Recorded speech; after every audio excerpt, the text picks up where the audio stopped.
Yes, we are back. We're back to Thrill. That's Dave. I'm Bill. Bill the Thrill. We are Gridiron 360, and we're coming at you. Little fantasy football talk today. We're going to mix it up a little bit, and we're just going to touch on a little bit of seasonal by position group to start this cast off and talk about what the guys by position group did last week, how they fared.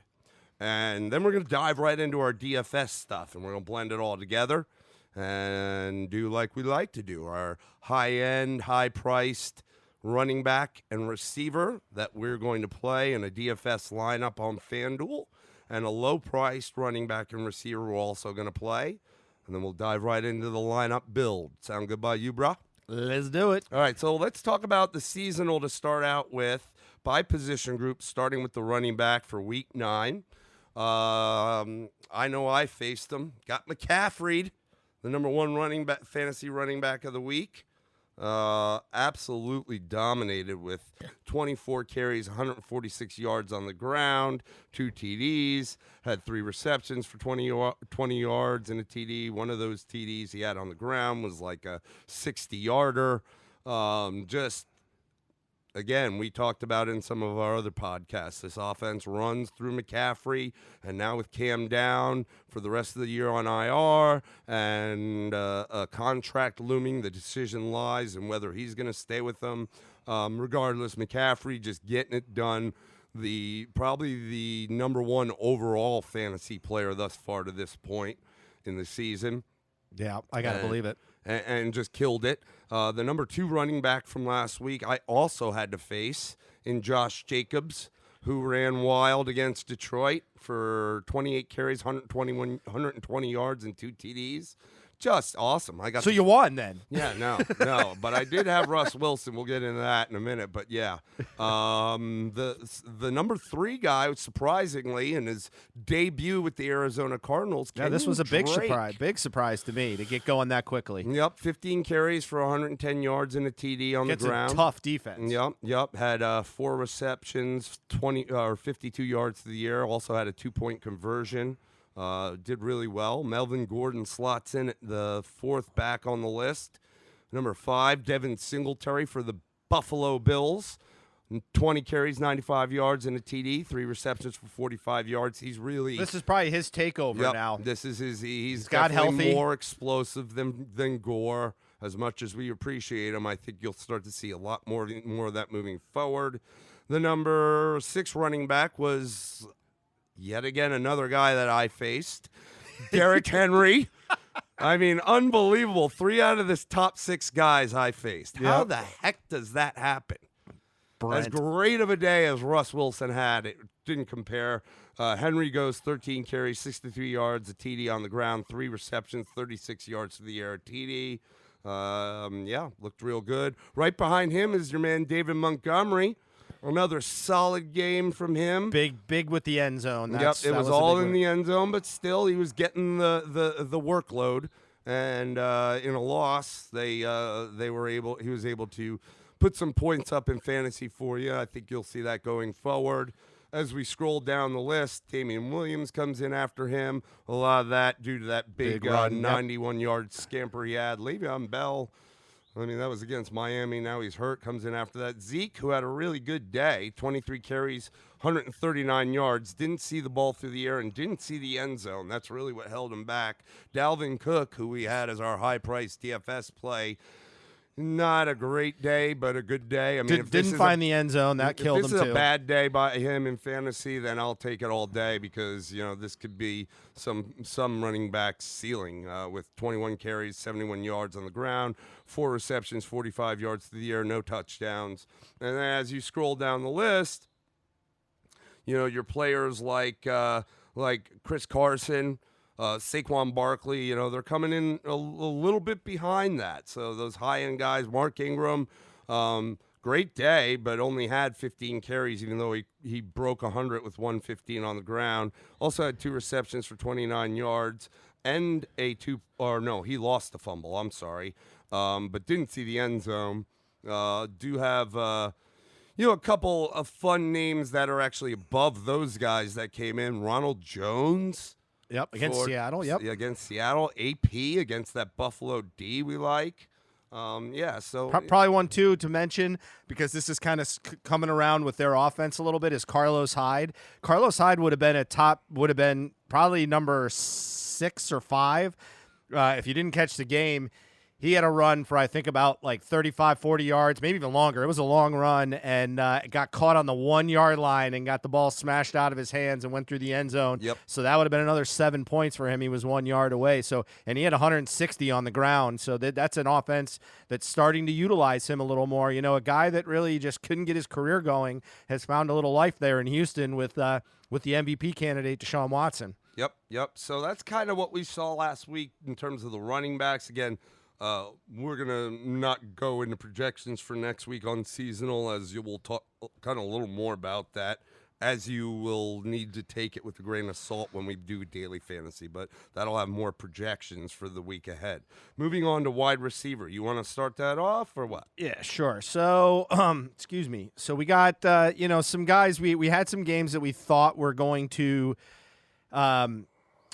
be high-end games for some guys, and one of the ones we looked at was the Seattle game. Mm-hmm. Didn't disappoint, certainly. I think that had to have been the most high-scoring affair that we had, and we had some guys in there like Tyler Lockett, Mike Evans, Chris Godwin, DK Metcalf has put up some touchdowns lately, and 3 of those guys went off. We had Tyler Lockett Those are the 3 of those guys. The top 3 guys are from that game, yeah. So your top guy is Tyler Lockett. How about this? And Mike Evans is right behind him. 18 targets for Tyler Lockett in this game. Caught 13 balls for 152 yards and 2 scores against that porous Tampa pass defense.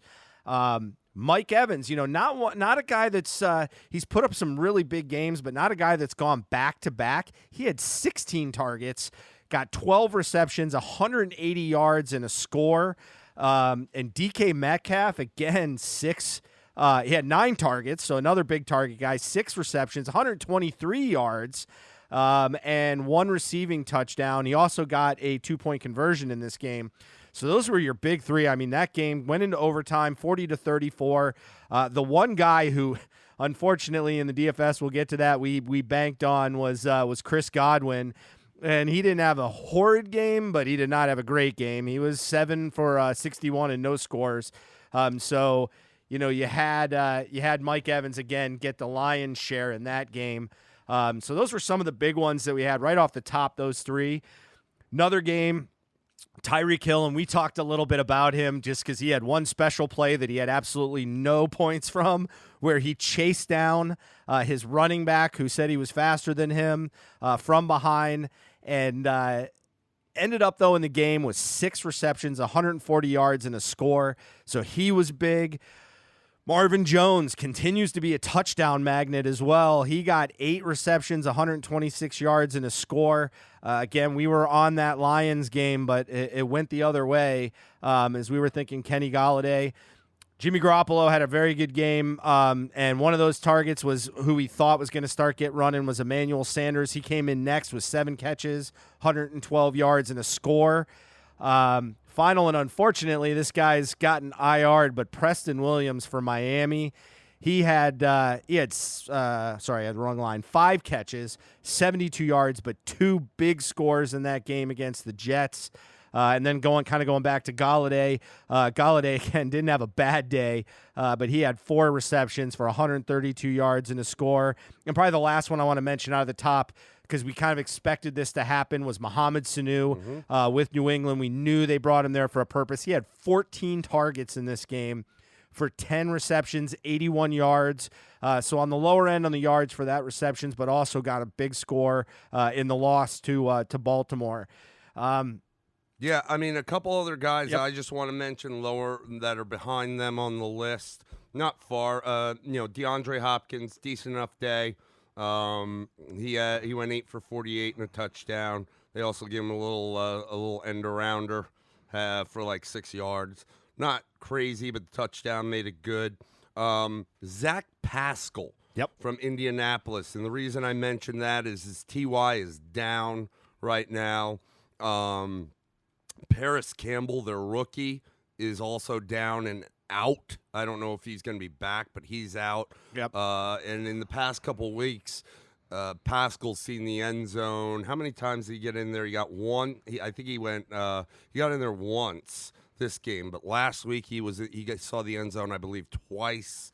And so I only mention that is, he's going to be a guy that is going to have to be involved due to the fact that the receiving core is a little decimated in Indianapolis. Another guy that, quite frankly, I was surprised at with the Brandon Allen kid. So with Brandon Allen coming in for the Broncos and with Emmanuel Sanders being shipped off a couple weeks back to San Francisco, and with seeing how Cortland Sutton did in Denver last year when Emmanuel Sanders was out hurt and he was the primary guy and it didn't look good, I really didn't see how this game against Cleveland that Sutton was going to perform. Yet he comes in with 5 catches, 56 yards, and a TD. The Allen King was able to get him the ball, and surprisingly, he was able to make things happen. A couple other guys, 6 other wide receivers I just want to touch on. Jamison Crowder had a really great game. Yep. Again, it's a check down Charlie guy for Sam Darnold, but he certainly is getting the looks. And if you're desperate at wide receiver, you're caught in a bye, it's somebody you might think about. Devontae Parker, decent enough game, saw the end zone, 4 catches on 6 targets, 57 yards and a score. Again, we mentioned it's going to be Fitzpatrick's job to do anything for this team. The Mark Walton kid is now out on suspension at running back. Preston Williams was a guy that obviously Fitzpatrick was getting a lot of targets at. He's now out hurt. So the next in line is going to be Devontae Parker. Again, somebody that has definitely not lived up to his standards before from both a NFL perspective and as he was drafted, but also, moreover, from a fantasy perspective, year in and year out. But by process of elimination, he might be somebody that gets the workload. Mike Williams had a decent enough game, man. 3 receptions on 4 attempts, 111 yards, made some big plays. And I kind of say someone else to look for as well, because last year, he did score a few touchdowns, and I think due to the fact that he hasn't seen the end zone hardly at all this season, I think you probably see a few of those at some point before season ends. The Carolina wide receivers, both of them were involved. Mm-hmm. DJ Moore, 7 receptions on 10 targets for 101 yards, and he really looked good. But also Curtis Samuel had 1 carry for 10, but 6 targets, only 3 catches on those, but for 64 yards and 1 of them on a score, which was an awesome. It was a back shoulder throw, a little high, and he made a great play. He's not the biggest of guys, but he had some hops on that play, and midair made this catch, shedding off the defender in kind of a basketball block-out move, back shoulder throw, really nice. The last guy I want to mention saw the end zone for his 2nd week in a row. White Lightning.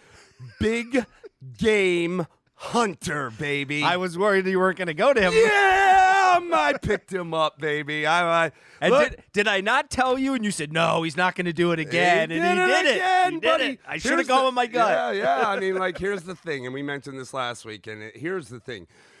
7 targets. This is one of the higher target loads, but what it leads me to believe is after making the play he did last week, he's definitely building up more trust with Carr, and he's looking for him. And we ran through the numbers last week of all of his targets, extremely efficient. I don't think there's been a game where he hasn't had, if not all of his targets, maybe 1 miss. So, and again, this week, 6 out of 7. So I anticipate that will continue. I want to, and I'll just touch on this right before you finish.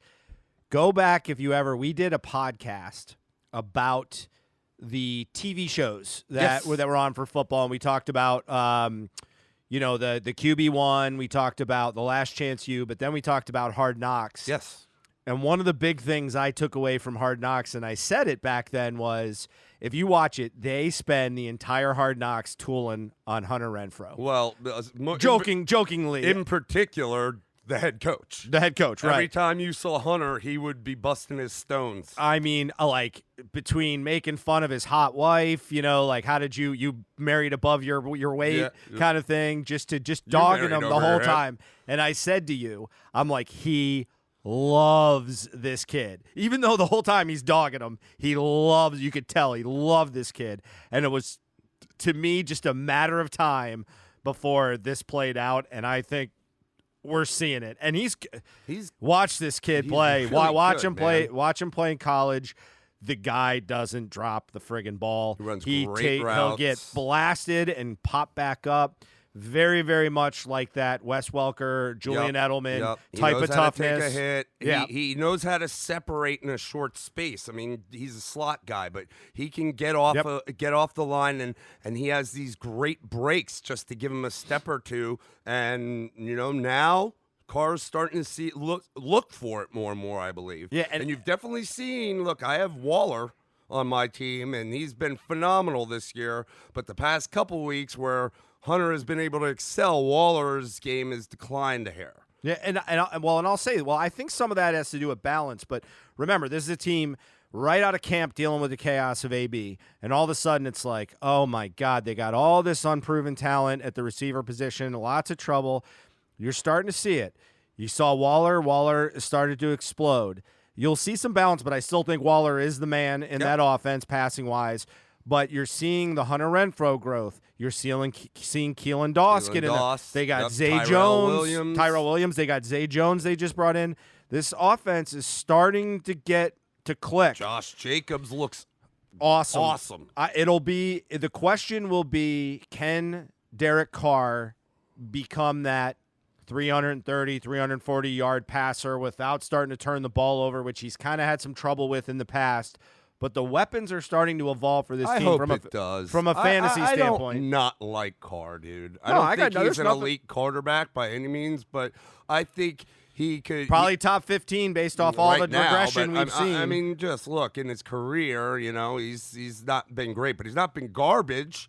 And I hope for him and for the team's sake that they continue to do what they're doing. I like it. Yep, I like agree. it. I agree. So let's jump into the quarterbacks for the week. We have, and again, I faced 3 of the top 6 running backs.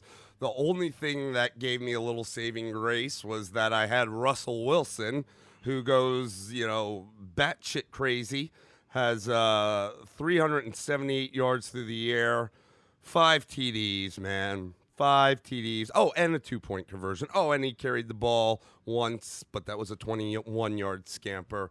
I mean, this guy just doing great things this year. And if Seattle, they have to battle with the only undefeated team left in the 49ers, they battle them this weekend. Yep. And I think that's actually a good matchup for him, despite the fact that San Francisco's got a good D. But I think it's good because he's going to have to ball out in order to keep them in this game. And now he's got Josh Gordon. Interesting. Yeah, it'd be interesting to see if they can incorporate him quickly. It used to be when you got traded, and this is only a couple years ago because the big mid-season trade phenomenon is a relatively new thing coming back to the NFL. You didn't see guys get incorporated quickly, but I will say I was surprised by Kenyon Drake's explosion. Running backs particularly seem very tough. But, some of the receivers we've had over the last couple of years have jumped in. So it'll be interesting to see. Again, he's already played this year. He's just been injured. So he's, not totally out of the realm of it. It'll be interesting to see how they get him in there. And look, now they've got 2 big boy receivers. Yeah. And we know how talented Josh Gordon is. And then you got that lightning bug, in Lockett. So it'll be an interesting matchup. Making players pretty good. Garoppolo comes in second quarterback of the week. Jimmy Great. I picked him up because my boy Mahomes is down, and Jimmy, you did me right, and then you did Aaron right. Oh, yeah. 317 yards, 4 TDs. I mean, again, I said it earlier in our previous podcast, this is a team that's going to run the ball at you. and then they're going to run the ball at you, and then you know what they're going to do? They're going to run the ball at you. Yep. Okay, so you haven't seen explosiveness really, especially from a fantasy perspective from Jimmy Grapes yet this season. This was that game. The running game was going, but not as well as it has been all year. And he did his thing, and that's scary. I mean, and what was really kind of scary? What was kind of interesting about this game script, you may remember we talked about this in DFS last week, was the fact that you had Tevin Campbell coming back. Oh, Tevin Campbell, was back. yeah. And then he you had was a good little R&B singer back in the 90s, Tevin Campbell. Tevin Coleman. That you got that reference. Yeah, baby. Kind of crazy. Oh, come on. But anyway, so he's back, but they had Breida was looking bad. Mostert was looking bad, like meaning we were off them as in they weren't going to play. Yeah. You had a head injury, I think, to Wilson, right? He had a concussion or something he had to get cleared on. Or neck injury. Yeah, he was activated. He was going to be active, but it was more out of desperation for the fact that they were going to be thin. And then all of a sudden, Breida right before the plays. game, I think they all played. I think Mostert played too, if I remember correctly. I don't know if he played in the game, but he was active. Oh, yeah. So Breida actually, I think, had the better day. So even though it was going to be, we thought it was going to be Jimmy Grapes, and then all of a sudden, right before the game, it's like all these guys are going to play. Now all of a sudden, you think it's going to go back to the running show, especially against Arizona, and nope. It was Look, that move through for the air. Emmanuel Sanders has proven positive. He scored in his first two games on that receiving core being there, and he seems to be a great little weapon, in terms of, being able to throw the ball for Jimmy G because, Deebo Samuel's been a nice story.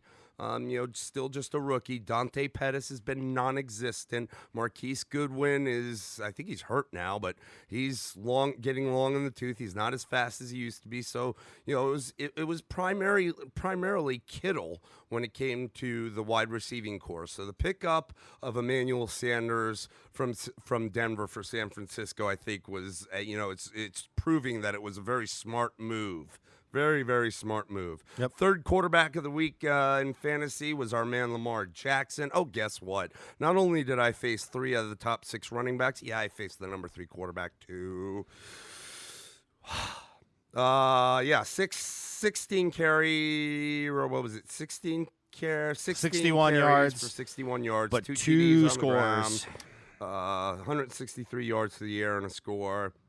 Great day. Took care of the Patriots. Matt Stafford, we threw him in our DFS lineup for 2 weeks in a row. He didn't disappoint. 10 for 406, 3 TDs. He did have a pick. Then you have Ryan Fitzpatrick. Again, Fitzmagic. The only reason I say that, especially when you're talking like DFS or even seasonal, if you're in a pickle, right now, it's up to him. Yep. It's up to him. So, and then Kyler Murray comes in behind that. Dak Prescott behind that. Deshaun Watson down at 9, even though he had a nice day. 26 attempts, 201 yards, 2 TDs, 7 carries, 37 yards. Was really close to falling in the end zone there, which would have probably vaulted him up towards that. Let's see. It would have vaulted him up there probably towards the top 4, definitely top 5. He would have been top. This is where the fantasy separates from the NFL. What was a great game played sometimes doesn't have the fantasy stats to really show it up.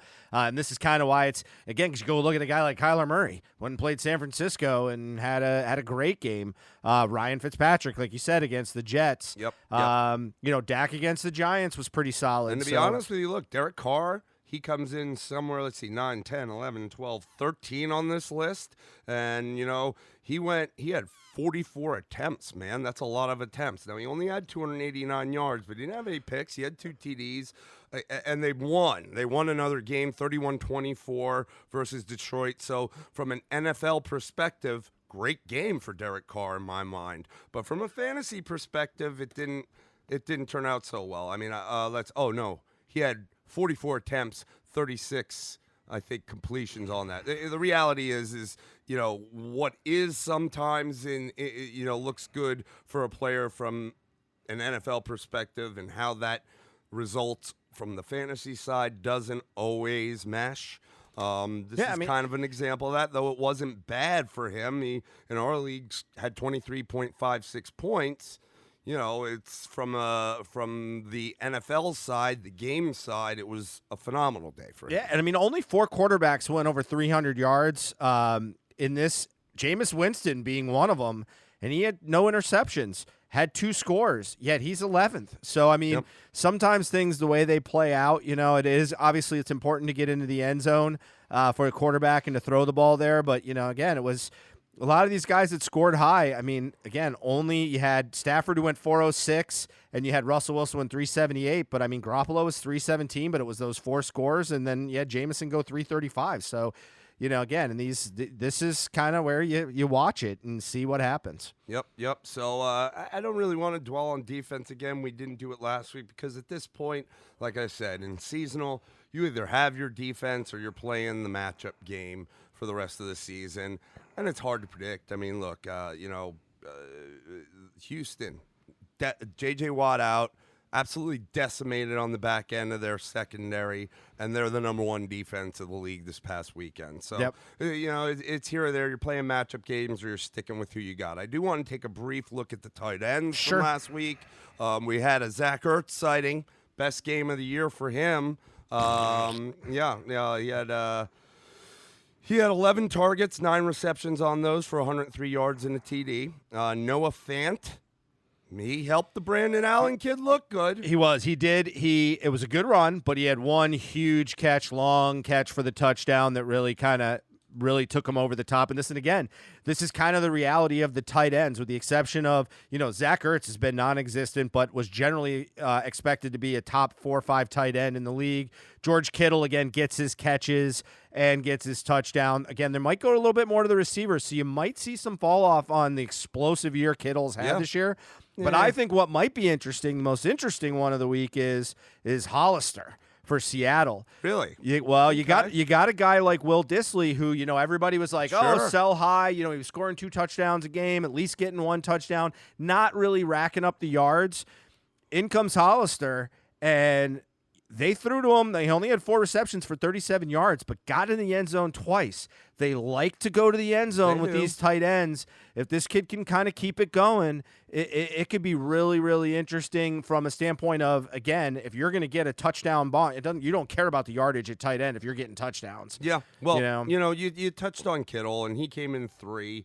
He had a great day. 8 targets, 6 catches, 79 yards, saw the end zone. I mean, I still think overall where we are at this point in the season that he is the best tight end in fantasy. If you want a tight absolutely end, agree. Absolutely agree. You know, especially to this point and moving forward, that's the guy, man. Maybe Kelsey with the reemergence of Mahomes. Maybe, but it's just been such a down year overall for Kelsey. But Kittle's the guy, and you mentioned it. Yeah, they got a lot more pieces, so worry about that. The guy that I think that that really, when you talk about that, other pieces. I mean, we just said Josh Gordon's going to Seattle, so that kind of adds another piece that will that take away from Hollister? I don't know. The other tight end that really and someone else I'll throw out there, Hunter Henry.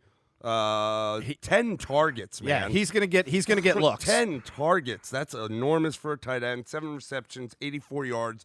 Didn't see the end zone and still came in like number 6 on the list. But you faced him. I did. I also had him in another league. I did face him, and I had Darren Waller, and he didn't show up. He's all the way down here. The guy that kind of jumped out at me, and I think especially when we talk about DFS might need to be considered, is the guy that came in at number 5, and that was Mike Gesicki. Now, if you remember, Mike Gesicki is a guy that was drafted very high. Penn Stater, yep. Yep, he's a Penn State guy. He's a big dude. He can block. He can catch. And had a great day. He caught 6 balls on 6 targets for 95 yards. But again, we just talked about the Miami situation. Nothing in the backfield. The Preston Williams kid is gone. You got Devontae Parker, sure. But obviously this is somebody that, going 6 for 6 and got 6 looks at that Fitzmagic's going to be looking at. So moving forward, depending on the matchup as well, It might be somebody that is a good play, especially if you're in a bind or from a DFS perspective. Yeah, I mean, again, you're probably your minimum league size is 8, so there's really not 8 guys that are game in, game out going to give you production. So beyond the heavy hitters, which is just a small handful, you're going to want to look for those guys. Again, it's whether it's a Hollister that starts to find the end zone, or maybe this is a one-hit wonder. We'll have to see. To a Gesicki who could become that guy because they are so limited in options, and he's got talent. So interesting ones to watch. All right, so we are literally gonna cut it right there. I think it's been about 20 minutes talking about the seasonal, and now we're gonna jump right into our DFS. Like we said, we're gonna start this thing off. We're gonna give you a high-end running back and a high-end wide receiver to play, a low-end running back and a low-end wide receiver to play, and then we'll run through building a lineup. Sounds good. Rightio. DFS time. Daily fantasy. All right, so we're going to do our things that we like to do on DFS on FanDuel. Before we jump into the lineup builds and the high-end, low-end dudes, just a brief look back on last week. Unfortunately, listeners, we let you down a little bit. Can't win them all. We got a few things right. Our high-price running back was Dalvin Cook, I believe, was it not? Yep. And he only produced 13.6 points in FanDuel, 21 carries, 71 yards, didn't see the end zone. At a $9,000 price, we like, especially on the high-end guys, you want to hit over 2 times what their price is in value, which would be 18, right at 2 times, 18 points. But again, high-price guys, you hope to get more than that. Didn't work, came in way under. That hurt us. Low-end running back, Jamal Williams. He was priced at $5,400. He did actually hit that 2 times the value because he came in with only 2 carries for 10 yards, but had 39 receiving yards and a touchdown. That saved his day with 13.9. Still not great because it would have been all right if we had hit on some other things. High-price wide receiver got let down by Chris Godwin, thinking Mike Evans wouldn't have back-to-back good weeks. He did. Evans put up 7 receptions for 61 yards, didn't see the end zone, produced a 10.4, and his salary was $8,200, so he didn't. Again, we want to try to get more than that 2 times the value for the high-end guys, and he didn't even hit 2 times because that would have been 16.5 points.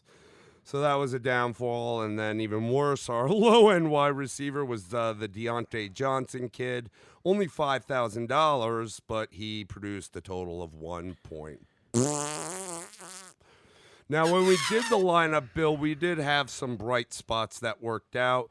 We went for a second week in a row with the Detroit Lions stack with quarterback Matt Stafford and wide receiver Kenny Golladay, both who produced 25.84 and 21.2 points respectively. So that actually worked out.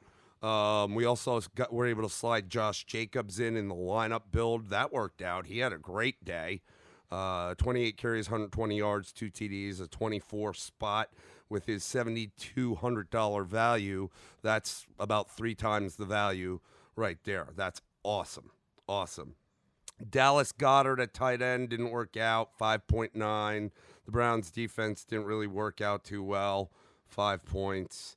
So overall, we produced 120 points, and that's just not going to get it done, unfortunately. And, we apologize. We do the best we can. I'm looking at it. It looks like the line on this thing was... The pay line was actually higher, but this game we played was a bigger contest. It was a single entry, but it was a bigger contest. But the pay line was up there. I mean, it's I'm trying to find it, but it's you're looking at definitely over 100. It looks like 145, maybe roughly 145 points. I mean, you're at 120. So we kind of crapped the bed, my brother. let's try to resurrect ourselves this week and help our folks out, our listeners out, and put something together that might actually score some points and get us at least into the pay line. What say you? Is that good? Can we do it? Can we do it? I hope we can. We suck. No, I'm just kidding. We're trying here, We're trying. Some of them are good calls, though. As you can see in that lineup build, we did have some of the right calls, just not all the right calls. And unfortunately, to win in this game, you really got to have the majority, if not all, the right calls. Yep. You can't have a 1 point from anybody, even if it's a dirt cheap guy. So let's start out with our. You want to go high or low here? Let's go low. Let's go low. So we'll go low, the low running back and low wide receiver from a price/value standpoint for this week's matchups. As always, it is the main slate on FanDuel, so all the Sunday games are in play here. Sans Sunday night, or I don't think we have a London game this week, but that's usually out. God, I hope not. I'm tired of them So already. it's your 1 and 4s. Why don't you start out, and you can go either way with a low-price running back or a low-price wide receiver that we're going to throw in there. We usually start running back. Let's change it up and go receiver. Okay. All right. So Who do we like? we were kind of looking around, checking out the cars, seeing what we like to drive. And, there's some players in here that were kind of interest. I'll throw out some names we looked at. Again, under 6,000 is what we were targeting here in terms of price. Yeah, there are some guys like you have the potential for Robbie Anderson. Some of the thinking being, the Jets are a disaster right now, even with Darnold just not playing well and Gase, lost in headlights. Going up against a Giants team that I think will score some points on them. So I think the Jets are going to be chasing pretty much for the rest of the year. But a Giants secondary that can be had if you can air it out a little bit. He's at 5,900. Would have liked probably Preston Williams, but he's on the IR. So then we looked at maybe a compadre, Devontae Parker. He's at 5,800. They're going up against Indianapolis. Really probably two things. One, they're, again, another team that's going to be chasing, but also just there's been a little bit of a resurgence here with Fitzpatrick, and can you catch a little bit of that lightning in a bottle? Not much there in Miami to work with for Fitzpatrick. Yeah, definitely something we looked at. You could have John Brown against Cleveland. He is the number one for Buffalo. Not a prolific aerial attack from Buffalo, so kind of a question there. But again, we're going to have questions because we're going low end. Yep. Looked at Christian Kirk against Arizona and Larry Fitzgerald playing Tampa Bay. Their pass defense is weak. We believe that could be a little bit of a shootout game, so could lend to one of those two guys. And probably the last one before we tell you who we picked, we looked at Darius Slayton for the Giants. Again, Jets are a disaster. When he kind of gets going, he had a rough game last week, but, he scored, I think 2 touchdowns the week before that. Yep. And I definitely think he gets a look. This is a player that I think's got some long-term fit to this team, especially if you have Shepard. They're not talking about it being career-ending, but very, very bad sign to have 2 concussions within a couple of weeks of each other in one season, and I believe he's already had concussions in prior years. Oh, he's been riddled with them, and I've said this a few times the past few weeks. I love the kid.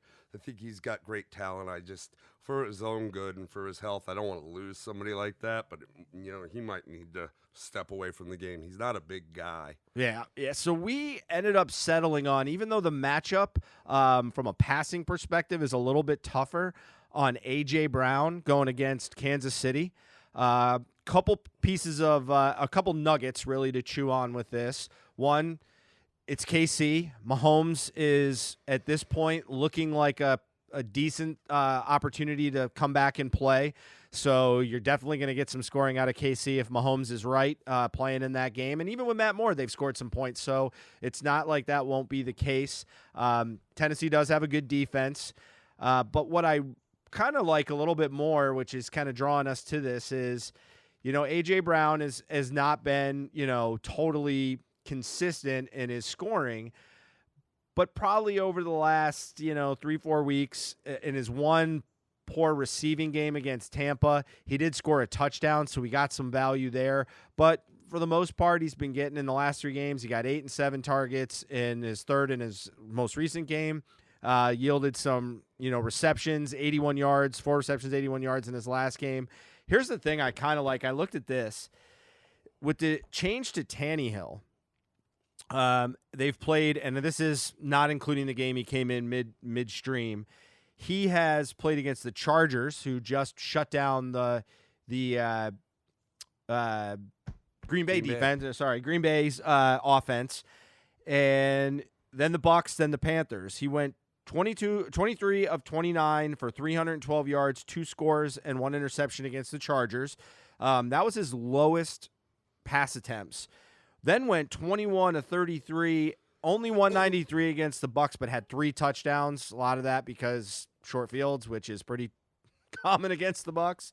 And then in the last game, went 27 of 39 for 331 yards, only 1 touchdown, but 2 scores. But what I like is they are increasing the pass load with this team. A.J. Brown, a young guy, a physical guy that can go out and get the ball. I just like this look for him, this opportunity, obviously, with his cost is I just closed it. His cost is what? $5,500. So a double production day for him is not going to be hard. Even just looking at last week, what do you have? 4 for 81? Is that what it was? That right there is going to put you more at 2 times the productivity. I look for him, one, to need to do more because it's KC, but also I just like the fact that their attention to the passing game has increased week over week with Tannehill. I think, and it's only going to make sense for it to increase even more. Yeah, with Mahomes there and this, potentially starting to shoot out. And here's another thing, and it perplexes me. You got to take, if you're looking at FanDuel, they list like the team that the player you're looking at, that the defense they're playing, they list their defensive rank and how they rank versus the pass and how they rank versus the rush. And they have them at 29th versus the rush and 11th versus the pass, right? It perplexes me because the last several games that Kansas City has played, the defensive front, especially the defensive line, has actually looked a little bit better, has put some pressure on. Minnesota, they took on last week. Dalvin Cook had a decent day, but not one of these phenomenal. Lower end for his year. The week before that was Green Bay. Was that the week Aaron Jones went crazy? I don't think it was. I'm going to take a quick look. He did go crazy. He did go crazy on that game. But I guess my point is this. I feel like Kansas City, their defense isn't great, but what seems to kind of be getting better, at least some life on the defense, is coming from the front and not the back end. And so that being said, it just kind of leads me to believe that, Derrick Henry, as well as he's been doing, I don't know if he'll be able to get off. I mean, Aaron Jones, though he had a great day, is a lot quicker and shiftier of a back than Derrick Henry. He's just going to pound you. So, well, let's just be totally honest. Having Aaron Rodgers standing back there is a little bit different than Tannehill as far as fear factor right. goes. So I guess I say all that to say is I'm leaning more towards the aerial attack for Tennessee in this game in order to keep pace rather than Henry, even though it would make a lot of sense if Henry could get going to control the game on the ground for Tennessee. That said, this is one of the lowest priced of all those guys we mentioned, if not the lowest, and we're going to roll with him. 5,500, A.J. Brown, lock him in. Yeah, I think this is a lot. This has a lot to do with, and you'll hear a lot of the really good fantasy guys tell you about. You got to understand some game script, and you're playing a little. It would make sense for Tennessee to control the clock, but the reality is, can they? Yeah, can they? And that's a big question. Even if they can, I mean, if Mahomes is back, that's a quick strike offense. So I mean, even if they are controlling, if they have possession of the ball in terms of the time on the clock more than Kansas City, it doesn't take Kansas City much to strike. Yeah, and this could probably and it may very well end up being where you get a little nervous early on because you're not seeing the numbers, but it's probably it could be very well because of game script a second half kind of thing. So we like them. We like them. All right, low end running back on the day. Here's the thing. Again, we like to go 6K or under in terms of our low end guys, but on this slate for this week, especially on the running back side, you get to that 6,000 mark, and you have Damian Williams. Great day last week.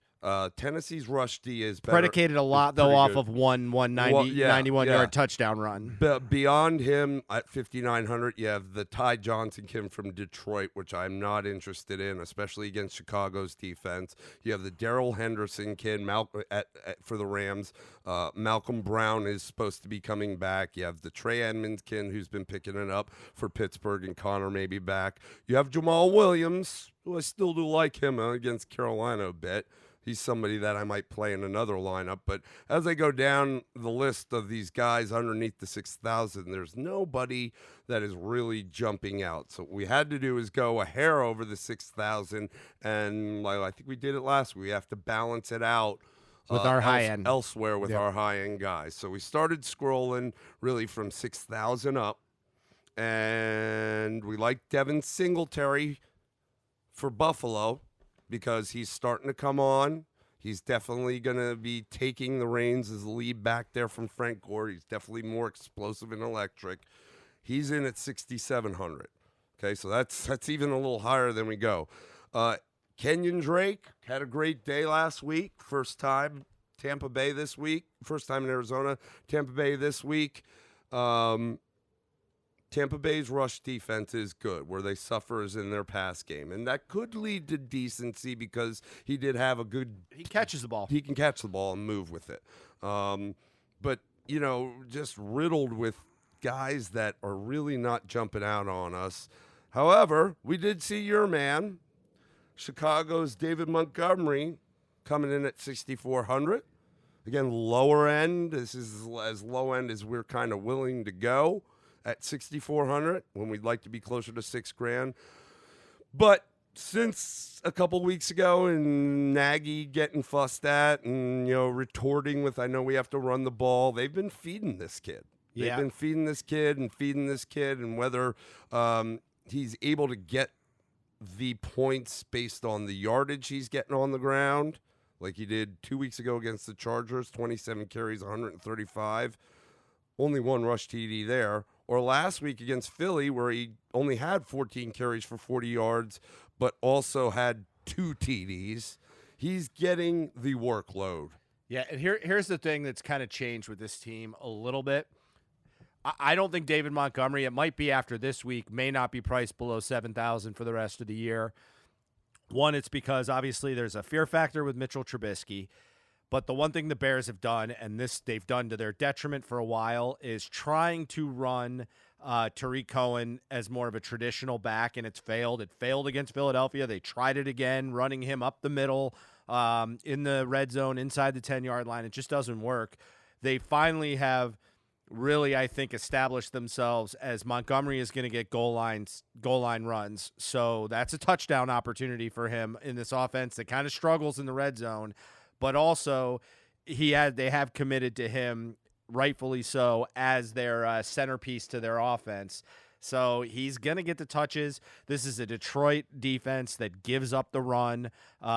It's kind of ready-made for them to do this. The Bears clearly need to get right. They are at home, so there's a lot of factors there that play in. But simply put, he's just going to get the ball, and he's still pretty cheaply priced for a guy that's a – He's a 1-2-3 down back, he'll get it on all three downs. So that's going to be a big thing, and I think that was worth the price. Puts him a little bit ahead of Devin Singletary is a little bit more expensive, even though I do believe Devin Singletary has now taken over the lead role from a carry perspective. He's certainly the more prolific back for Buffalo.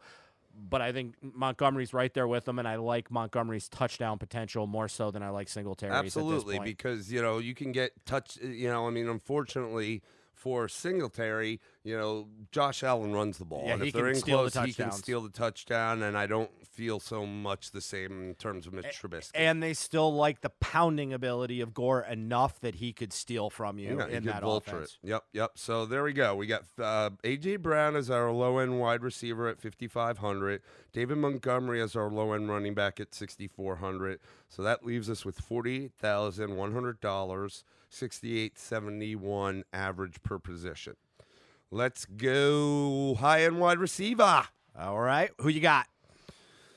Look, we looked at a lot of these guys, and a lot of them make a lot of sense. So it's now becoming a little bit of a guessing game. Mike Evans is up there at 8,600. He's Chris Godwin right behind him at 8,200. They're playing Arizona, so either or both could have a good game. And to be honest with you, I think I have a single game entry for this game where I'm actually stacking Winston and those two guys on a single entry. Cooper Kupp, love him. Okay, 8,100 versus Pittsburgh. Your concern is Pittsburgh's D's getting better. They are ranked 10th versus the pass, 15th versus or 16th versus the rush. Coming off a bye, but so is New Orleans. Yeah. Well, and the other thing about Pittsburgh, too, look at what Minkah Fitzpatrick has done since he's come to, and that's where their defense really turned around. I'm not saying he's the linchpin, but he's a inside slot. Basically, he's the slot guy. He's that nickel. And while I still think Cooper Kupp's going to get some, his potential goes down a little bit for some of that big playability with him, with Minkah Fitzpatrick. Again, I love him, but we got to get on the high end. We got to get those points, especially what you're paying for. Certainly the potential for Kupp. I mean, for the most part, every week he sans 2-3 weeks the whole year. Has he not been exploding? I'm not just talking about doing well. He's been exploding, but. We just kind of, Pittsburgh's D is, again, they're starting to get better. They do their. Tomlin's not a bad coach, man. He's a good coach, and they're going to try to keep everything in front of him and not allow, Kupp to get, ripping downfield on some wide open looks. He'll catch his balls underneath in the slot, but I think he might be hemmed up from a yardage perspective, but he definitely could see the end zone. Yep. Love Tyreek Hill again. Julio Jones, love him. They're going to be chasing, and he's the big man. Love it. But to be honest with you, this guy has been producing, whether he sees the end zone, whether he doesn't see the end zone, whether the matchup's good, whether it's not good. He produces at a high level every week just for a floor, okay? The potential for him to go to explode even more than that, real good, and that is the highest priced receiver on this week's board in Michael Thomas for New Orleans at 8,700. Yep, and I think well worth it. You're going to get 10 catches out of him probably with your eyes closed. You're going to get 100 yards, but with Breeze coming back, again, the Falcons, as bad as they are, the one thing that they have been able to do at times this year is score. So you could get some big points in this game. But their secondary is not able. Right. And Michael Thomas is taking advantage of everyone's secondary. Is awful. Their defense altogether is not that great. Certainly they don't have they have some good players on the front on the defense, but not enough to cause absolute fits for a Drew Brees in the pocket. And he'll be able to sit back there and have tea and crumpets and do what he wants. Jared Cook, a little banged up at tight end for New Orleans. What's the Smith, the receiver? Yep. What's his name? I can't remember his first name. Smith. He's still a little banged up. I think Ginn might be coming back off of being a little hampered. Kamara as well. Michael Thomas is the guy here, whether they're there or not. You can throw any type of defense of why Michael Thomas is going to have a hard time, and week in and week out he seems I'll say this. to overcome it. Teddy Bridgewater really, really liked Michael Thomas. Drew Brees loves Michael Thomas. Yep. So we're going to slot him in at 8,700 as our high-priced wide receiver.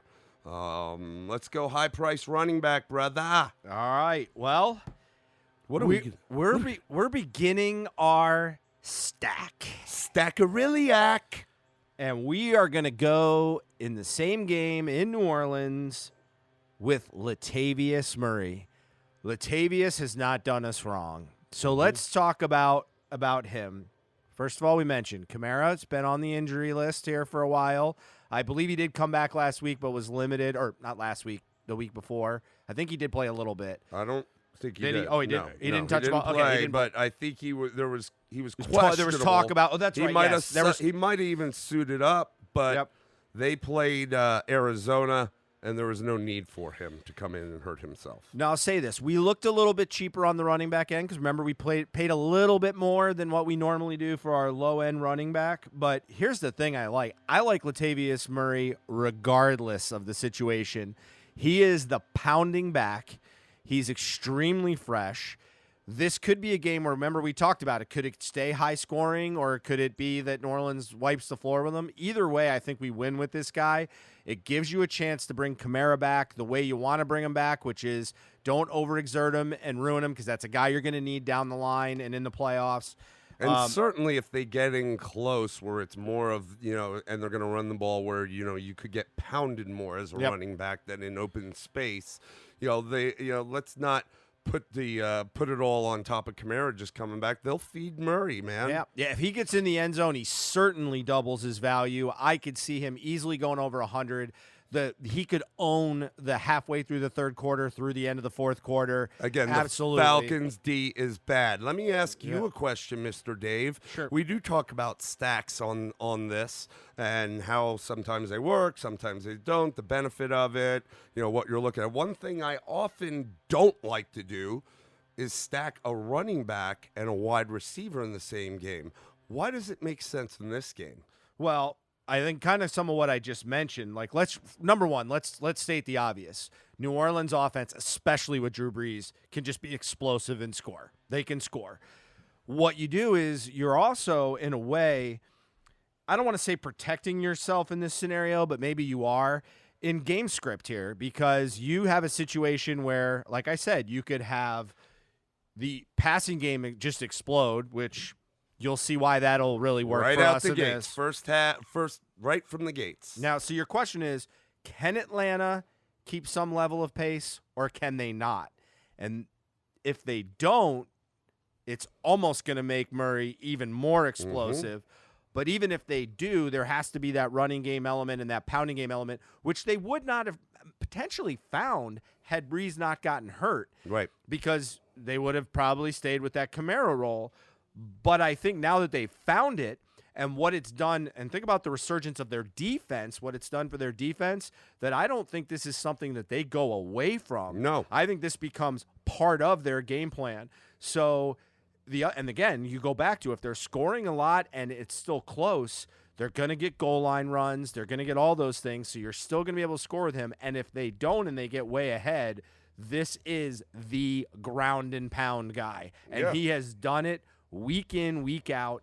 This is not a flash in the pan. He wasn't the guy that just benefited from Kamara's injury and then kind of fell back by the wayside. This guy is a part of their offense now, more so than Mark Ingram was when he was there.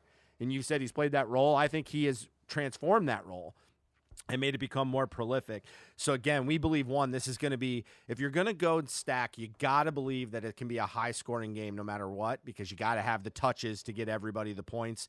But this is a game, too, where whether Atlanta is in it or not in it, this guy's still a player. It plays into the game script for him, like you said, either which way. They will throw the ball, even if they're ahead and they want to go ahead and just pound it, they're still not going to look away from Michael Thomas. He'll continue to get his. But like you had said when we were discussing this, New Orleans could come out and just start lighting Atlanta up through the air the first half of the game. And whether it's close or not, but more so if it isn't, then close than the second half of the game, they'll just go to the ground. If it is close, they'll keep involving Michael Thomas, and they'll use Latavius Murray inside the red zone or however they want. Yep. And the last piece that I kind of want to talk about with when you're looking at this game and why we're putting Latavius Murray and Michael Thomas in the both in here for a stack, is that when you're playing these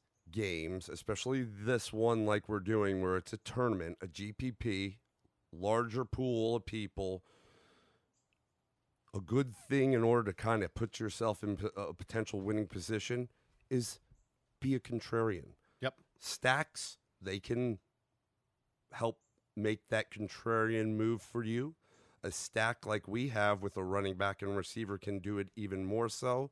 And the third reason is RBB, recency bias by player. RBBP. BBBP. Latavius Murray has had 2 outstanding weeks in Kamara's absence. And fantasy players, especially in things like this, might tend, especially with the idea that Kamara may come back, look away from Latavius. 7,000 is a little higher price typically for him. I mean, he was in the 5,000s a couple weeks back when we played him. I think a lot of people will see that price tag, see Kamara potentially coming back, eating into his workload, and see that he's been productive the past few weeks, but that now, sooner or later it'll come back down to earth, right? And maybe off of a guy like Latavius. Yep. Whereas you got Breeze coming back too, so that would be another reason. So whereas we're going to stick with him in this, and he's done well for us thus far. To be honest with you, at $7,000, though he is our high-end running back, that means anything over 14 points would be more than twice the value. Look, the last 2 games he's been in, he's thrown up a 32.2 and a 29.5. So all things we want to see out of Latavius Murray, I believe, will continue to happen this week against Atlanta. And really, the icing on the cake is Atlanta's defense is in shambles. So we're on Latavius Murray. We're on Michael Thomas. That leaves us what do we do next? 32-4, 64.80 a player. Why don't we look at quarterback and just roll with this bad boy? There is a gentle breeze blowing. You feel that? That's the cool breeze. It's coming from New Orleans. Stacking its way in. We have a third piece of the stack, even more contrarian, but even more involved in a game where there will be points. He's going to be involved in getting them to these guys that we just put on there. And, man, if this game starts to go, and look, I know Atlanta's D's bad, but you said it. They've been able to, it's been all garbage time, but they play in catch-up mode, and I don't anticipate that not happening again. They're going to, and New Orleans D's good, but Atlanta's going to do their best to keep up with this thing. This is a huge rivalry game. The biggest rivalry in the NFC South is Atlanta and New Orleans. These teams don't like each other. The fans don't like each other. There's a lot of people from New Orleans that are in New Orleans are from Atlanta, have family. When Katrina hit, all those New Orleans people came up to Atlanta to stay with their family. But don't get it twisted. These teams, these fan bases, they don't like each other. Okay, so I say all that to say is these games are. I don't remember the last time a New Orleans Falcons game was like 10-7. No, it just doesn't happen. No, and even funnier, when we went to the Tennessee-Atlanta game, we walk in where you got nice seats, so we got to walk right down to that field level that they have. And what do we see? 2 dudes in New Orleans jerseys. Is the Saints here today? No, they're not. And the grief came to them, but they had all the answers. That's right. So we're going to go with Mr. Breeze. Yep. $8,300. He is the 3rd highest priced quarterback, so we will need to make some concessions elsewhere. Yep. But for the mere fact that we want to ride with this game in particular and the game script we predict is going to happen, this could be a real home run play. So dropping Breeze in at quarterback at 8,300. And yeah, mind you, I do want to say this. Like Pat Mahomes, I do believe is a good play. He's $100 more playing against Tennessee. He is coming back off injury, so there's some question there. Aaron Rodgers, question becomes, this is the first game where, with the exception of week 1, where Green Bay was not explosive offensively, either running the ball or passing the ball. So the question becomes, who's the get-off in this game? You know, what is it going to be? Are they going to pound the ball against the Carolina run defense? It's a little bit suspect because we know they got some ponies to do that. Or is it going to be like, hey, let's just go back to the old bag of tricks and say, if we're going to get off offensively, do we just go back to the best guy we got? And that's Aaron Rodgers. Yeah. So there's a little bit of a question as to how that plays out. Highest price guy is Lamar Jackson at 8,600 against Cincinnati. Yeah. I do love that. I like it a lot. And actually, if you're looking down the list, you know, maybe at some other potential guys that we came across, Winston 7,900, a little higher than I like for Winston, but it is against an Arizona defense that's not great. Yep. And actually, on the other side of the ball, I really like Kyler Murray in this game. I know Tampa Bay's got a great run D. I think you'll see Kyler Murray give that run D, not only through the air, but the run D, some fits this week, because I mean, that's just where I'm at with it. I think that he's starting to come into his own. I like Daniel Jones against the Jets this week, a lower price at 7,400. I really love Fitzmagic at 7,100 against Indianapolis. Again, if anything else, he's pretty much everything they got. Everything that they're going to do from a points perspective is going to run through him in my mind. Yep. So, but to hold serve with the stack and try to make a little bit of a maybe contrarian / quirky move / we think the game script's going to play out like we said, and there could be some points on the board to be had. We're going with Drew Brees at 8,300, and that will leave us with $24,100, $6,025 a player. Where do you want to go next? Let's go defense. All right, so at the top of the list, you have New Orleans and Baltimore at 5,000. Man, we said several weeks ago we don't typically like to go with the highest priced defense unless it's a slam dunk. But I got to be honest, past few weeks we found ourselves kind of leaning that way. We went away from it last week and went with Cleveland, and it didn't pay off, whereas the week before we went with New England at the top of the gates, and it paid off. So, it can be hit and miss, and we did see some on the lower end that, weren't too bad of options. You brought up my Giants, 4,500, playing the Jets. Pretty good option. The Bills, we've spoke highly on them all season long. I still do believe they're a good D, even though they've been on not such great performances the past 3 weeks. They're going to Cleveland. That's a mess. I kind of think sooner or later Cleveland might try to do something. So, we're a little iffy there. Indianapolis has got Miami coming to town. $4,900 for the Colts, though, $100 under the Saints and the Ravens at $5K. And Miami's been putting up some points in the last few games, too. So that's kind of the challenge. Colts are a little banged up with the receivers. They got Hoyer, potentially a hurt Brissett, if not Hoyer, who's not bad, but he's not like the lead dog. We weren't feeling it so much. So then we started to break down the two high-end games between New Orleans at $5K against Atlanta and the Ravens on the road at Cincinnati at $5K.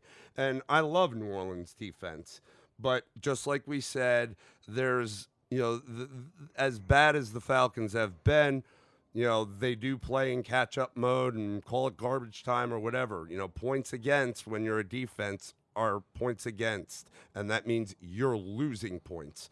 And I do believe the Falcons will put some points on the board. And New Orleans has been had through the air at times, so not all the time, but they have been. And just Atlanta has enough in their passing game to warrant getting some points scored, whereas Cincinnati, again, put up some points, but also starting a rookie quarterback, his first start. Yep. Ravens pass defense, not awesome, but they put some things together last week, and they've been playing a little bit better. And, again, it's Cincinnati.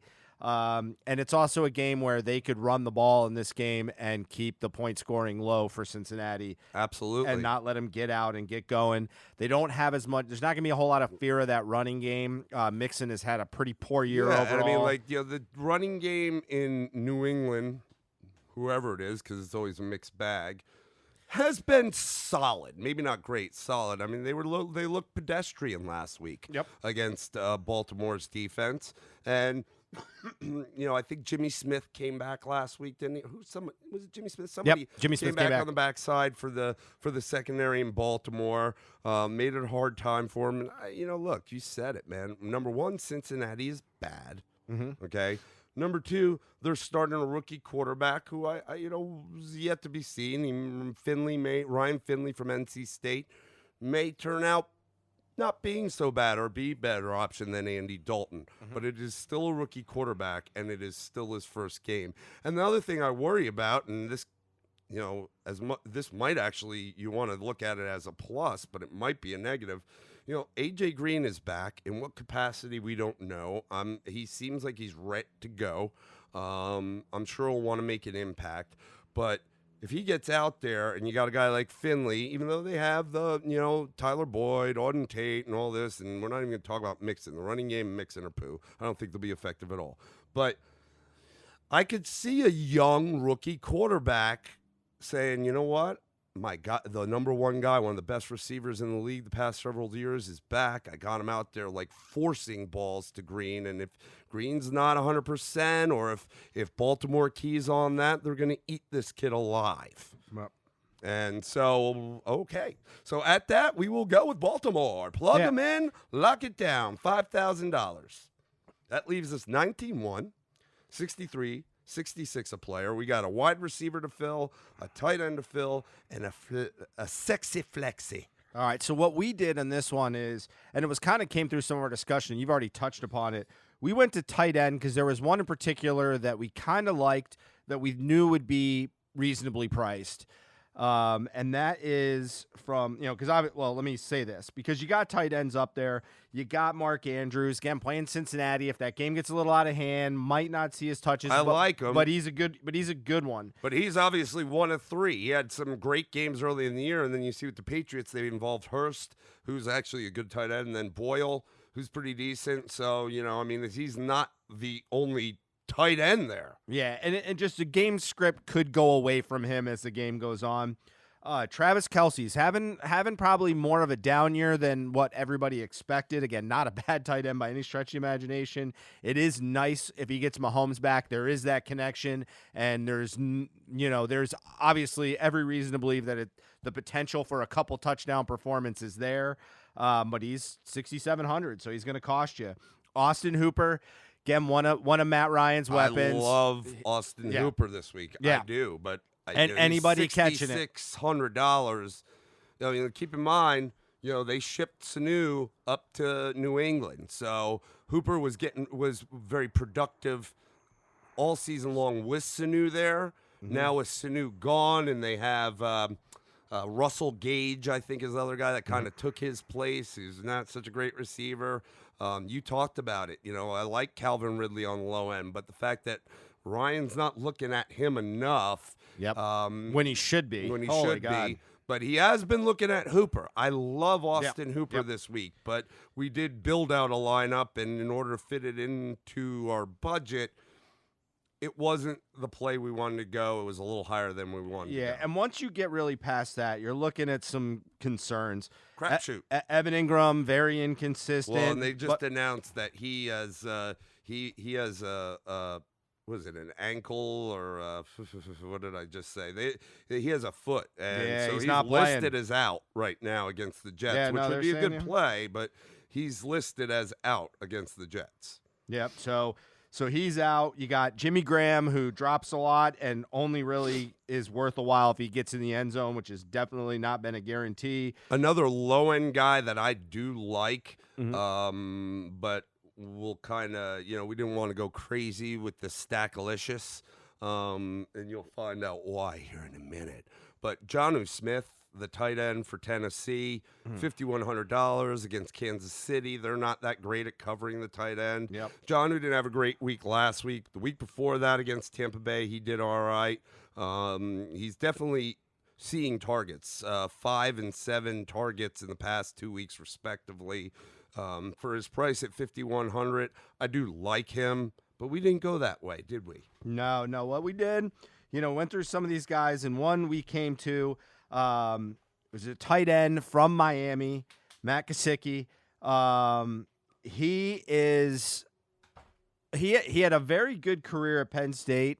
He's kind of started to come alive here. Again, Miami's offense isn't very good, but we got to think about where Miami's at right now. Against Indianapolis, they're going to have to go to the air. We talked about in a previous podcast. So Miami has all these running back problems, trades Kenyon Drake, gets so-so performances from Mark Walton, who now has been suspended for 4 games for conduct reasons. So they're running it. Balaj is just got butterfingers and can't hold on to anything, whether it's through the air or on the ground. You got Preston Williams had a very good game, and then now he's out. So really right now, this whole offense is centered at this point, and they're also a chasing offense, is centered around Ryan Fitzpatrick, probably Devontae Parker, and this guy. So I think he's definitely... And you called him Matt. His name is Mike. Didn't I say Mike? Oh, I thought you said Matt. Maybe I did say Matt. Look, I meant Mike. Indianapolis, their defense is stingy, but they could be had from a tight end perspective. And we said before talking about that game, Hoyer is not a bad backup, third string, but backup. T.Y. Hilton's out.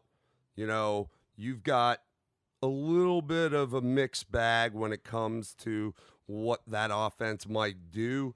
And so I just think that, it could be a little tougher of a time for Indianapolis. The only, saving grace is that they're at home. But like you said, I think Miami in this game will be playing catch up like they have been most of the season. And look, Indianapolis, they've got some really good guys in the secondary, and Devontae Parker right now is only showing they're going to look to shut him down because there is no running game. I anticipate they'll look to take Devontae Parker out of the game, which leaves Gesicki with a lot of opportunity. Yeah, and with this, just to be aware, in his last 3 games, his targets aren't huge. His biggest one was last week, but he has had 13 targets, and he's caught 12 of them. So he's catching the ball. Efficient. He was 6 targets, 6 receptions, 95 yards last week. Probably on the higher end for him, but the one thing I could see is he's going to have a lot more opportunities, I think, getting the ball in the red zone, given obviously all the things that I mentioned of why that team is in trouble when it comes to that. And to your point, it leaves really one guy who's never really kind of become the guy that they had hoped he would in Devontae Parker, getting all the looks in the backfield. I mean, Albert Wilson's there, and I think he scored last week, but the consistency with Wilson, I'm not, but Parker's probably going to be the guy the go-to guy, and I do imagine that he's going to get a lot of attention. Like, they're going to have guys, because there's not many other threats from Miami. They can put double coverage easily on Devontae Parker and not really cause any harm to the rest of the defense. And, understand, this is a sophomore season for Gesicki. Like you said earlier, he's coming out of Penn State. This is a guy that I still think might have some untapped upside. He's got tremendous physical traits. When he was at the Combine in 2018, scouts were literally like drooling over this guy. Like, whoa, this guy's amazing. And look, Kittle was a guy that, he was brought in, and all of a sudden he had this, especially towards the back half of last year, all of a sudden jumps onto the scene. We go into this year, and he's like top 1, 2, 3 at worst tight end. So you may see a little bit of a surge due to the mere fact that there's not many other options from a guy like Gesicki the rest of the year. Yep, absolutely. So we drop him in at 5,300. Now we only need a wide receiver and a flex. We've got 13,800 to play with, 6,900 per position. Let's go low-end wide receiver. Or not low-end, but wide receiver 2. And let's go flex first, because I think that's what helped us determine the wide receiver. Okay, let's go flex. Let's go flexing. So let's flex our muscles. So right now, like, Sun's out? Guns out. So, I mean, you can, with our flex, sometimes we like to leave ourselves with a little bit more room, but we went pretty aggressive, especially at the quarterback position. We've kind of gone a little lower in quarterback before. We went aggressive with the defense, taking the high-end defense. So we have to be a little bit more cost conscious in this one. So, we kind of start looking around. I mean, we still got guys like Barkley out there. McCaffrey is the high-price guy of the week. And I mean, Cooper Kupp. Yeah, Barkley, I mean, at 8,600 against the Jets, I know he hasn't been Saquon Barkley-esque this season, but that's a pretty darn good price tag on Barkley for the Jets. And McCaffrey, I mean, we were, I guess, wrong in not playing him last week, and he usually produces 2+ times his value week in and week out, but 10,500 may be the highest priced I've seen a player thus far in any position in FanDuel this year, and that's what they got him priced at. So you want him, you got to pay for him, and he needs to give you about 30 points. Green Bay's defense, not bad, not great, but not bad. But they do have to go to Green Bay. And look, McCaffrey, they're not going to go away from him running the ball, and he can catch the ball. But if Green Bay gets out on him, it may take some of that running away. And again, he will catch the ball. But as we saw last week, there was plenty to go around for DJ Moore and Curtis Samuel too. So just, we'll probably regret it because he just makes you look silly every week. But in order to fit in the rest of our lineup, for with the budget we have, we drop him in, we have $3,300 left, and you can't get anybody for that. Because here's the thing you got to think is, what are you going to get with that leftover value with this guy? And that's why it make up the difference. Yeah, like he probably has to, I would say 3 times the value given that cost is probably what you're losing on the back end for another player. You are going to have to hit a monster in order to do that because you're going to be playing low. So we kind of moved through. We looked and we kind of looked at a lot of matchups, and with the flex, you can go receiver, tight end, or running back. We like to stick to the running back, and unless you're new at this game, it's or seasonal, it's obvious why. I mean, not many people play anything besides a running back in the flex unless they have to. The running backs are the ones that are getting a lot of the work, especially if it's a high-end guy. So we like to try to stick at that. And so in looking at that and at some of the price tags, and then game script, matchups and game script is really kind of where we got to our choice. So we really kind of stayed below the 8,000 mark before we started looking, only because the idea that we've also got to fill a wide receiver role, and with only, an average of about less than $7,000 a player, it really kind of started going out. I mean, our average, with where we're at right now, with everybody we've dropped in a lineup, we have $6,900 a player on average. Yeah, so, you got guys, on the higher end of the 7,000s in Julio Jones. Again, not a terrible play, but what's it going to leave you with? Nick Chubb against the Buffalo defense, that if it gets right could make, some grief for him. Devontae Adams, how well is he going to come back? And again, we talked about that Green Bay. They're going to go rush. Aaron Jones was a good play. Carolina's rush D has been getting shredded by running backs, and I like it. It's just sometimes it's a crapshoot. He has big games, and then he has, his floor is not the best. I mean, he had a 3.4 showing last week in a loss to the Chargers. So, you can't get down to that type of floor without it being a concern. Man, they're, and looking at some of these other guys, it's a matter of, who we think is going to get the workload. And if again, we've really liked Kenny Golladay recently, but it's a tough matchup against the Bears. You got Derrick Henry sitting down there at 7,000 against Kansas City. Yeah, but then again, you think game script, and if they get out fast on him, which has happened with KC, do you lose that element of your game? Because he's not going to stay in there and pass catch. Listen, all year long, it has been the Derrick Henry show, Derrick Henry show, Derrick Henry show. You know who we haven't really heard anything of the majority of the season? Dion Lewis. Yep. But last week, and I think the past 2 weeks, but this last week in particular, Dion Lewis was involved in the game a lot. Yep. And he is the pass catching back of the two. He's the better of the two catching the ball. And if it's that way, then they have to go to the air. You're going to see a lot more of snaps for Dion Lewis than Derek. Well, maybe not overall, but then you have, and it's going to eat into Henry's workload.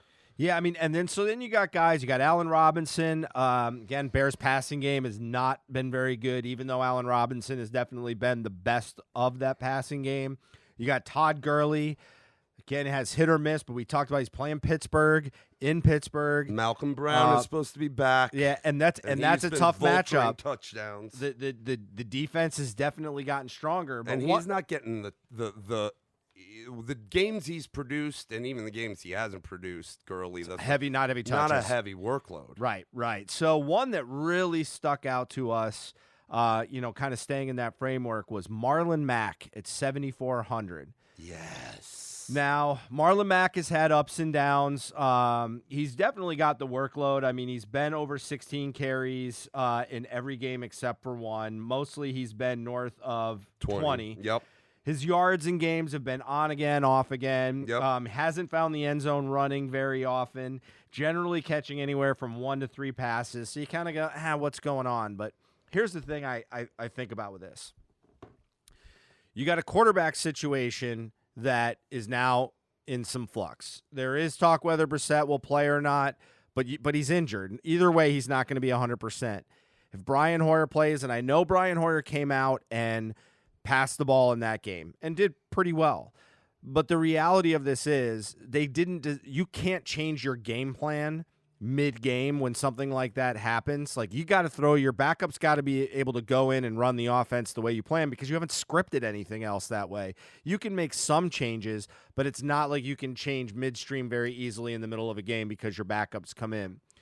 Now, the difference is when you get a week off and now you get to determine what you're going to do. One, Hoyer has been proven that he can throw the ball. I mean, he may not light you up game after game, but he has been. There's a reason why him, like Josh McCown, Ryan Fitzpatrick, have been able to be journeyman guys. It's because when they come Matt Moore, they can run offenses the way they need to.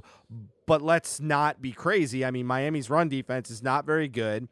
They have an opportunity to not put their quarterback in a tough situation in a competitive game. Potentially. I mean, granted, Fitzpatrick could come out and play well, but the idea being, why would you not establish the run in this game and against a team that you can run on?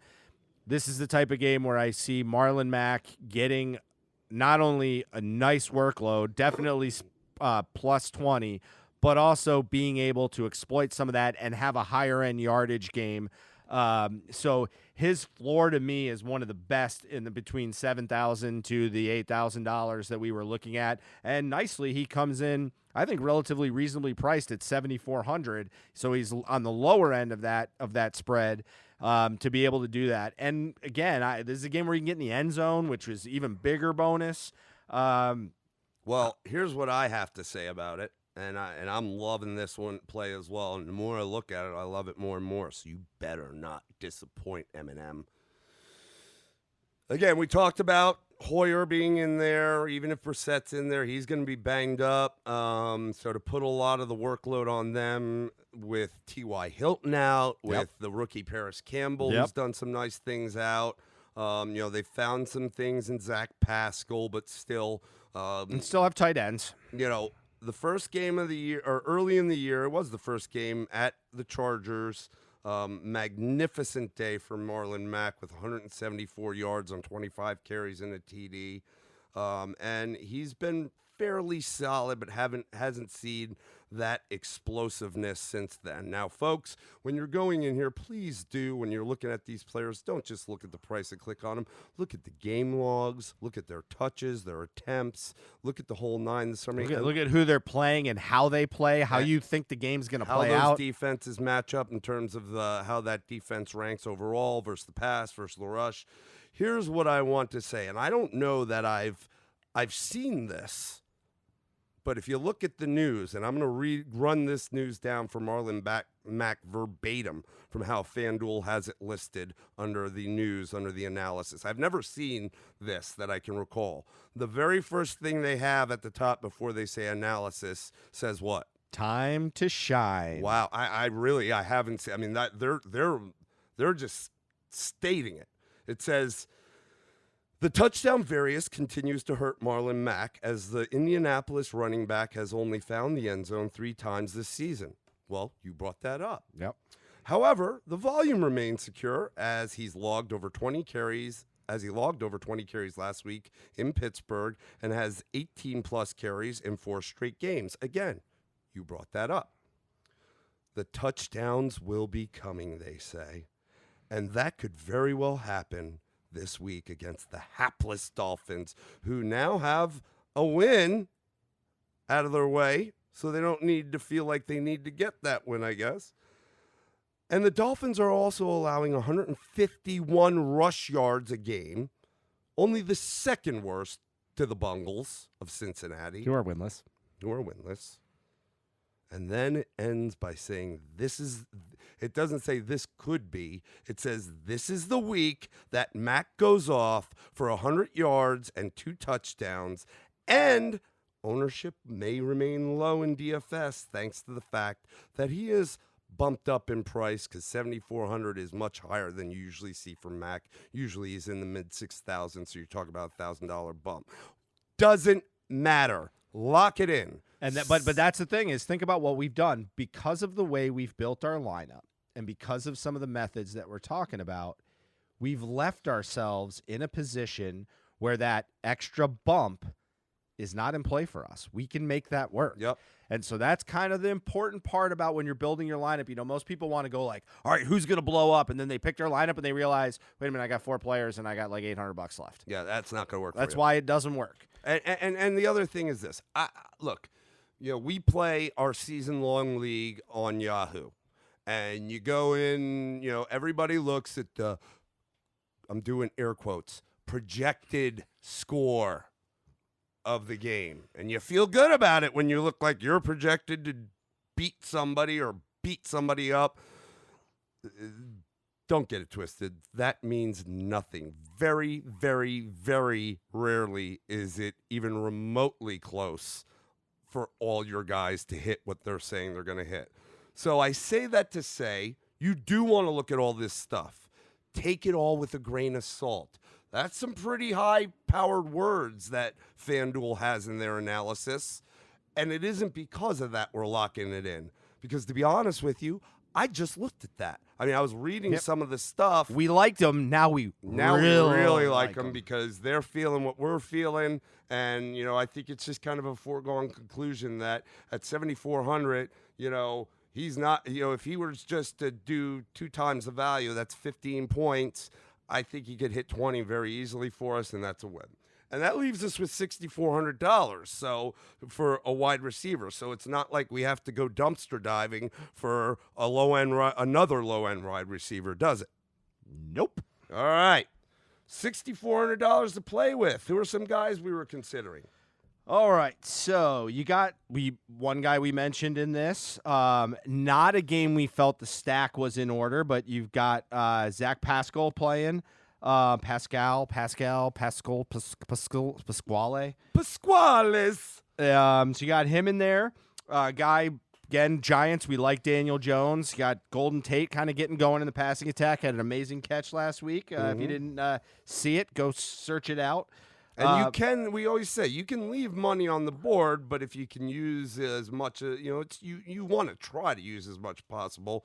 Again, knowing we have $6,400, those guys are $6,300. Yep. Keep going. You got Robbie Anderson again against the Giants defense. We expect the Jets to be playing catch up, and the Giants do have the propensity to give up pass plays. John Brown, number 1 receiver for Buffalo, just not a horribly prolific passing offense. So kind of in that way can make you think. We touched on Christian Kirk and Darius Slayton. Yep. But we were touching on them with our lower end, and not that that's a bad look, but they're 5,700, 5,600 respectively. And again, you can leave money on the table. That leaves a bit of money. I mean, like if you went with, let's just say Kirk at 5,700, that leaves $700. In these slates, I try to like to keep it at 500 or less left on the table. Yep. You know, we wanted to look a little higher.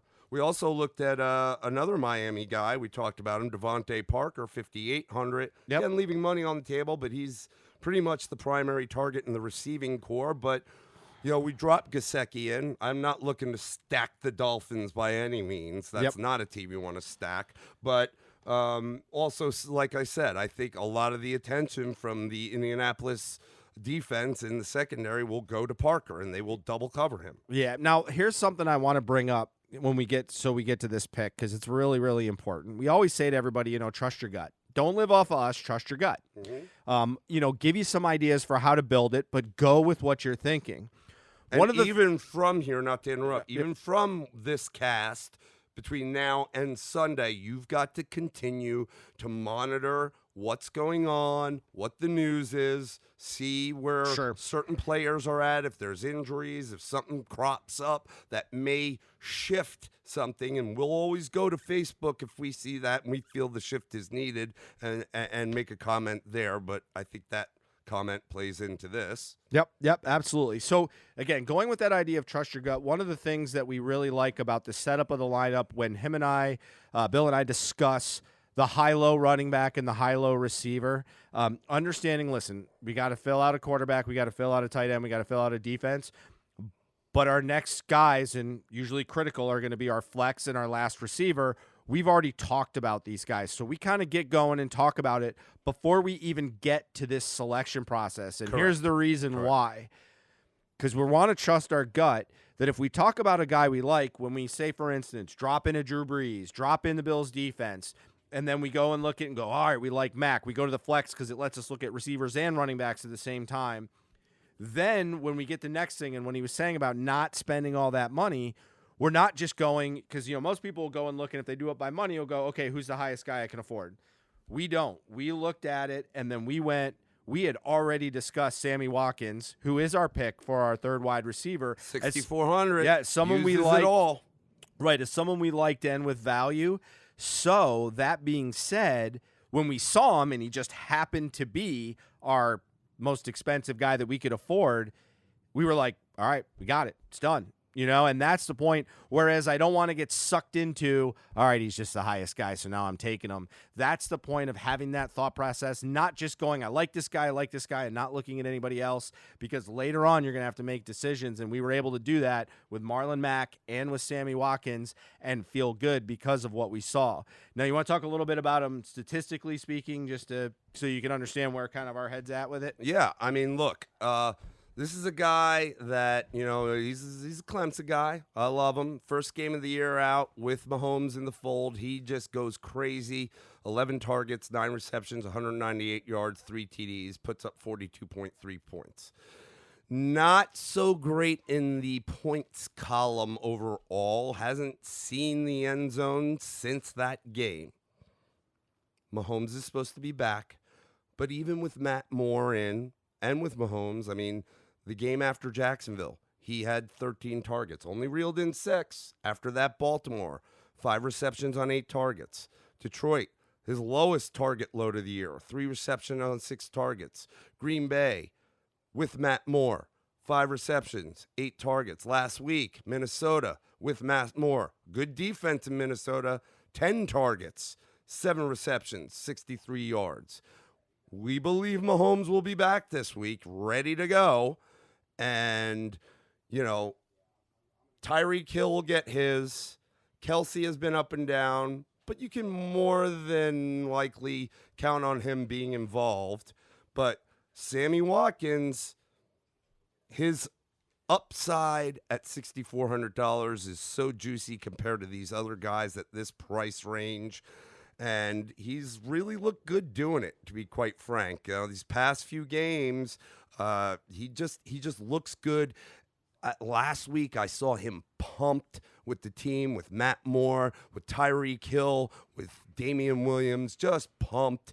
And I actually saw him on the sidelines, and Mahomes wasn't playing. The two of them were like pumped I mean, those two guys, more than I've ever seen and more than I've really seen, like, kind of off the field relationship type look with Mahomes. I know he has a great feel with Hill and a great feel with Kelsey, and they've got all those other skill guys, Hardman, Demarcus Robinson, but I don't know that I've ever seen like Mahomes and one of his receivers be as buddy as he and Sammy were last week. And I know Mahomes wasn't playing, but it tells me something.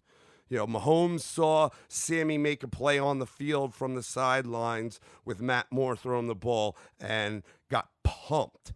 And this just could be a game with Mahomes coming back that similar to the one, maybe not 100 and, just shy of 200 yards and 3 TDs, but I could definitely see him have that at least 10 targets for 8 catches, maybe get himself close to the 100-yard mark, 80, 90 maybe, and see the end zone at least once. And at $6,400, one, we've used all of our budget.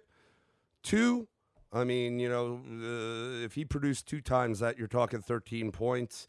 I think that could be easily done against this Tennessee team that, they're better in rush D than they are in the pass. And I think that it could be really, really good game and a definite end zone game for Mr. Watkins. And if he sees the end zone alone, that will help because the targets, like I said, are going to be there, and I think he'll have some yards. So if we do that, we have used every last cent of our $60,000 budget. I look in the salary remaining, and what is there is nil.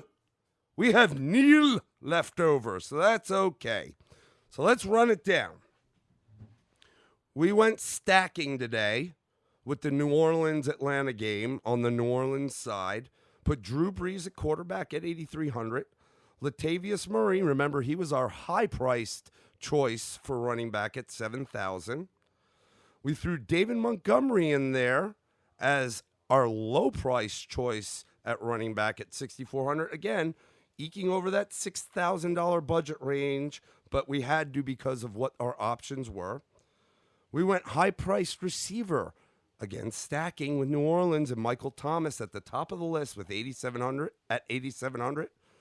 We dropped in our low-priced receiver based on game script and the potential for a lot of upside and low-priced at $5,500 with Mr. A.J. Brown of Tennessee in a great matchup against a Kansas City defense and secondary that can give up some points. We dropped Sammy Watkins in. Again, a part of that game. Could be some points on the board. Mahomes coming back. A lot of potential for him to see the end zone, and the upside is there at $6,400 for our third receiver. Our tight end, Mike Gesicki, $5,300. Look, not many options there, and probably the number one option at the skill position for Mr. Fitzpatrick is going to be Devontae Parker, and he'll probably have a decent day. He'll certainly get some looks, but that stingy Indianapolis defense, and it's in Indianapolis, will put their attention towards double covering, shutting down Devontae Parker, leaving a lot of opportunity for Gesicki. Again, Kenya Drake gone. Mark Walton now suspended. Kalen Ballage is coming in at running back, and he is not very good. Preston Williams is out hurt. So there's not many options, and it's all on Fitzpatrick's shoulders. Like Gesicki at $5,300. Love him to see the end zone. Our flex, we went with Marlon Mack. Again, we read what FanDuel had to say to you, and we made our decision on Mack before even reading that. $7,400, we like it. Miami, giving it up to the running back. And we will round it out with the Ravens defense, though, yes, one of the 2 highest priced defenses at $5,000. They did a great job against the number 1 team in prime time, New England Patriots. And now they get a nice little warm up, get a little rest, a little break as they travel to Cincinnati and take on the hapless, the winless, the not very good Cincinnati Bengals and with a rookie in his first start. So we really like that. And that will use the $60,000 budget. I like it, my friends. We'll review this thing, see how it works out for you again. Make your own decisions. We'll play this lineup. I'll play a couple variations of this lineup with most of the guys swapping a couple other different guys in that we had made mention of that we kind of like, see if it fits. We think this lineup could definitely get us at least in the cashing out somehow, depending on how you play it. And like we said, pay attention to the news leading into Sunday. If there's anything that crops up that may affect any of these guys, make your changes. We leave it to you to be independent. But if we see that and we're going to make a change, we'll post it on the Facebook. But we like this. We love it. Breeze, Flavius Latavius, D. Montgomery, Michael Thomas, Sammy Watkins, A.J. Brown, Mike Gesicki, Marlon Mack, Baltimore Ravens. Thank you very much. Hopefully we will win first place, and you've listened, and you'll win, and we'll all win lots and lots of money. Go out there, have fun, play it. We highly recommend it. It's tons of fun. Adds a different element to the game and to your fandom, much like seasonal fantasy does. So, yeah, that's going to do it. We appreciate you listening. As always, we will see you next time on the Gridiron. Have a great day.